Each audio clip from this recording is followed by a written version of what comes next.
Dear viewers, corruption in Maharashtra isn't a scandal anymore.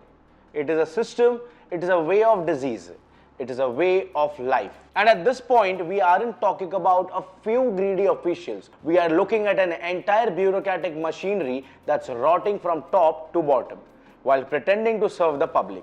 In just 1 month, yes, just 1 month from mid-September to mid-October 2025, the state has produced 17 major corruption cases. Over 338 crore in bribes, scams and frauds from municipal commissioners, deputy directors, revenue officers, police inspectors, all caught with their hands deep in taxpayers' pocket.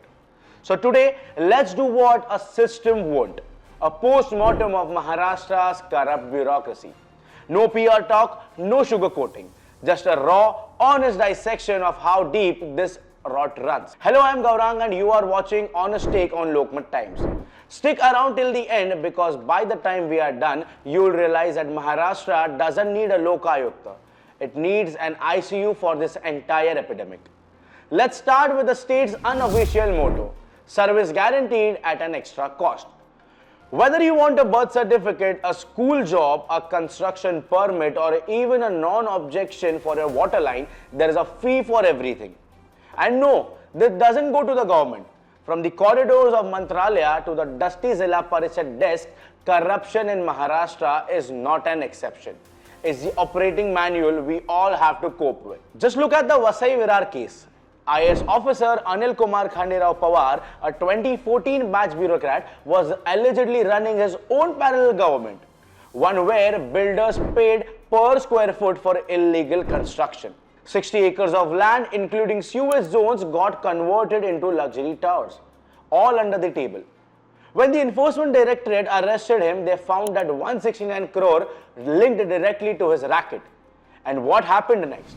The Bombay court allegedly called the arrest illegal. Apparently, the ED did not have sufficient tangible material. Now let's move on from buildings to blackboards. In Malegaon, where the education department pulled off something that would make any con artist blush. So now just imagine this. Teachers hired in 2024 but magically appointed in 2012, but on paper. Why so? So school could claim fake salaries for 12 years. The scam ran across multiple schools involving senior officials like Praveen Patil, Uday Devre and Sudhir Pagar. And the bill was just over 2.6 crores. Fake teachers, fake dates, fake experience, but all real money. And guess who signed off?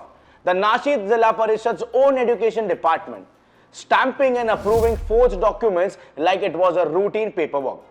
It's poetic really. In a system where merit means nothing, even corruption has its own syllabus. Then there is Jalna, where Municipal Commissioner Santosh Khandekar was caught red-handed taking a rupee 10,000 lakh bribe for cleaning a road contractor's bill. When the ACB officers finally nabbed him, something unusual happened. People outside the ACB office burst firecrackers. Just understand that's how fed up the citizens had become. Here is a man who was supposed to be the first commissioner of a new corporation shaping Jalna's development. Instead, he was shaping his own bank balance. It wasn't a one-off. Jalna's story is just another chapter in Maharashtra's great anthology of extortion. From Jalna, let's move on to Thane, where Deputy Municipal Commissioner Shankar Patore decided to turn his office into a cash counter. He demanded 35 lakh rupees from a real estate developer to just remove encroachments. When ACB raided him, they found his agent accepting 25 lakh rupees inside his own official cabin, which was the second installment. Just think about this. Not a shady hotel, not a secret meeting inside the TMC building. It tells you how fearless corruption has become. These aren't people hiding their crimes. They are doing it in broad daylight, confident that their connections will protect them. You might think the big fish are the problem, but Maharashtra's rot goes right down to the smallest fry.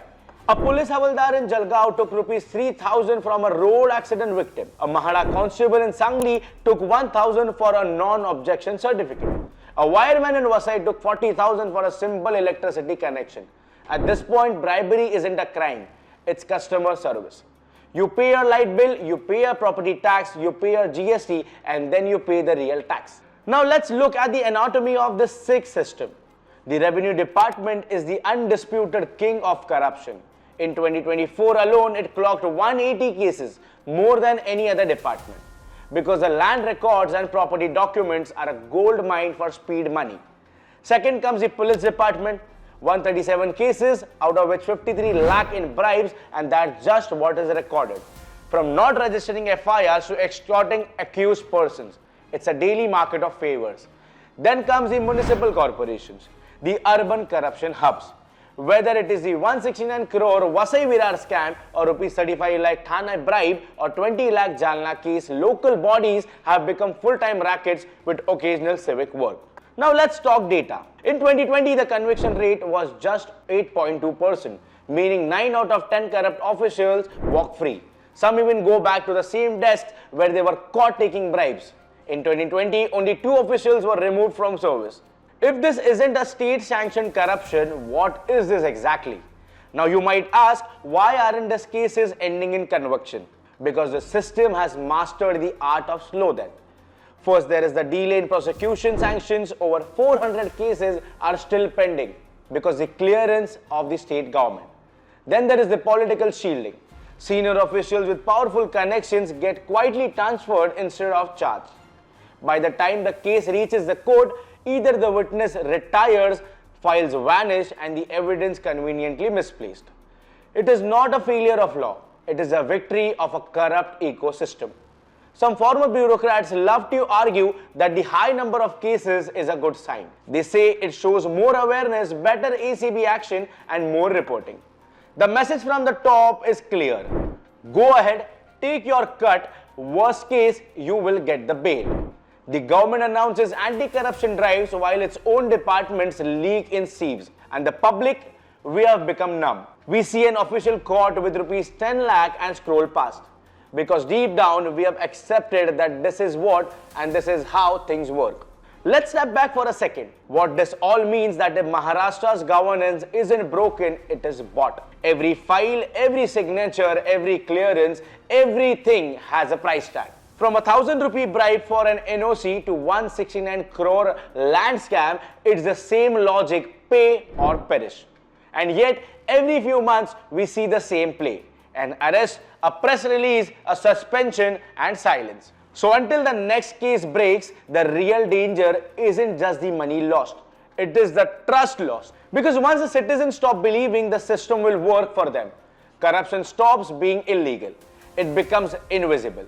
From IAS officers hoarding gold and pearls to school officers selling teaching posts, the bureaucracy has eaten away the state's moral spine. And until there is real accountability, immediate suspension of court officials, fast-track corruption courts, and political will to prosecute the powerful, the state will remain a museum of scams. Let's be real.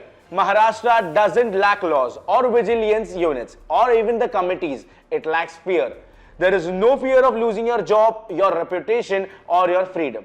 Because in Maharashtra, corruption isn't punished, it is promoted. We call Maharashtra the most developed state, but look closer. It is a kingdom of corrupt clerks and compromised commissioners. The people who should be public servants have become public predators. So yes, this isn't about number of scams. It is about moral collapse. One that starts in an air-conditioned office and ends in the misery of every citizen who was forced to pay what's rightfully theirs. And this is the entire honest take.